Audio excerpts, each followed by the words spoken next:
But now it's about 50-50 because it's COVID fatigue. Yeah. So even though there still may be some hesitancy to meet somebody you don't know for the first time, it's been so long, people don't give a fuck as much anymore, you know? Yeah. They're like, they'll take the risk, you know? Oh, yeah, I see.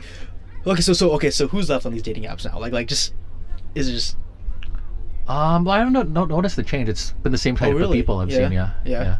I've noticed a lot more people are sharing their political views though on dating apps, especially Hinge. Oh, okay. Because on Hinge there's you can put different tags on Hinge, like for example your height, your ethnicity, and one thing you can put is your political views, like liberal, conservative, and so forth.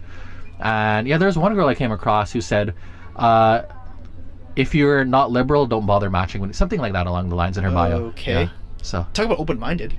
I guess, right? Yeah. But I guess like if you were very set in your views, like would you get along? Like I would get along with anybody, but for a girl, right? Like, what do you think? Yeah, I mean, that depends, right? Because like ultimately, like you might have fundamentally different values, so you're fundamentally different moral, compasses, right? Depending on who you sign with, right? Sometimes you might think, the individual matters more than the collective, and sometimes the collective matters more than the individual. So I can see where the fundamental differences lie, based on the political views. But come on, dude, like I think political parties are just fucking stupid, anyways.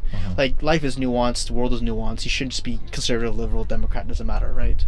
I think you should just be an individual thinker.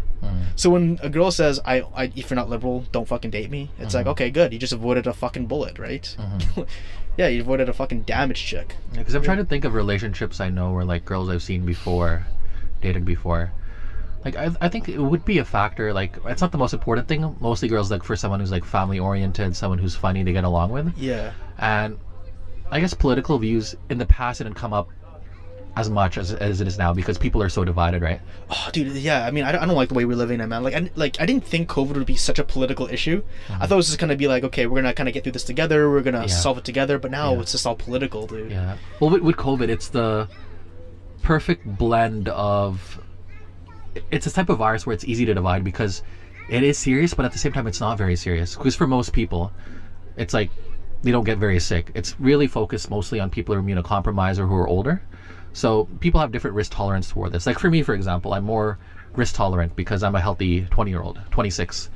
But if this was like a contagious, have you seen the movie Contagion? I have not, no. That sort of virus where it's like 30% death rate for everybody.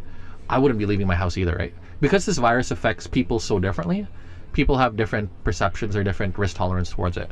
See, I think this is where the fundamental kind of differences kind of lie out when someone says they're liberal versus conservative on the virus. Because someone could say, hey, look, we got to look at the collective, and if you affect the collective, then there would be, more damage to the economy as opposed to looking at the individual, right? So I think that's where the fundamental value lies in terms of looking at it from a political stance.